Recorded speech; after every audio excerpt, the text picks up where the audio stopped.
So students, आज है 8th day यानी कि 8वां दिन। और आज के इस वीडियो में हम आपको सिखाएंगे इंग्लिश बोलना, वो भी कैन का उपयोग करके। कैन एक सहायक क्रिया है जिसका मतलब होता है सकना। अगर आप भी इस तरह का वर्ड बोलना चाहते हैं, जैसे कि मैं खा सकता हूँ, आई कैन ईट। मैं दौड़ सकता हूँ, आई कैन रन। मैं खेल सकता हूँ, आई कैन प्ले। मैं गा सकता हूँ, आई कैन सिंग। तुम जा सकते हो, यू कैन गो। आप आ सकते हैं, यू कैन कम। आप भाग सकते हैं, यू कैन रन। आप लिख सकते हैं, यू कैन राइट। आप इंग्लिश पढ़ सकते हैं, यू कैन रीड इंग्लिश। आप इंग्लिश बोल सकते हैं, यू कैन स्पीक इंग्लिश। आप इंग्लिश पढ़ा सकते हैं, you can teach English.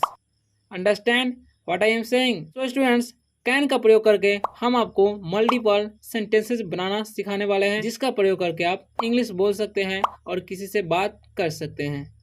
So students, अगर आपको इंग्लिश सीखना है तो आपको क्वेश्चन करना अवश्य आना चाहिए, यानी कि प्रश्न करना अवश्य आना चाहिए। साथ ही साथ उसका आंसर देना यानी कि उत्तर देना आपको सही तरीके से आनी चाहिए, क्योंकि ज़्यादातर हम किसी से बात करते हैं तो सवाल जवाब करके ही बात करते हैं। आप सीख रहे हैं अमित इंग्लिश स्टडी से, और आप इस चैनल को सब्सक्राइब कर सकते हैं। तो हमारा टॉपिक है कैन, यानी कि कैन का प्रयोग करके हम इंग्लिश बोलना चाहते हैं। ठीक, मान लेते हैं एक लड़की है रजनी और एक शशि। ठीक, तो रजनी बोलती है, क्या तुम सितार बजा सकती हो?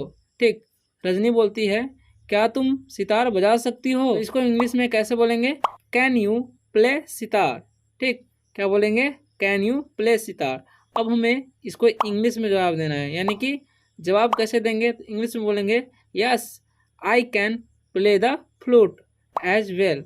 Yes I can play the flute as well, यानी कि हाँ, मैं बांसुरी भी बजा सकती हूँ। ठीक, फिर उसी तरह से दूसरा सवाल है, क्या तुम मेरी पुस्तक लौटा सकती हो? यानी कि can you return my books. Can you return my books, यानी कि क्या तुम मेरी पुस्तकें लौटा सकती हो? तो शशि बोलता है, no I can't return them at. No I can't return them at, यानी कि नहीं, मैं वे नहीं लौटा सकती। क्या तुम संस्कृत पढ़ सकती हो? Can you read Sanskrit? Yes I can, यानी कि कैन में ही जवाब हमको देना है, तो हम बोलते हैं यस आई कैन, यानी कि मैं संस्कृत पढ़ सकती हूँ। क्या तुम नाच सकते हो? Can you dance?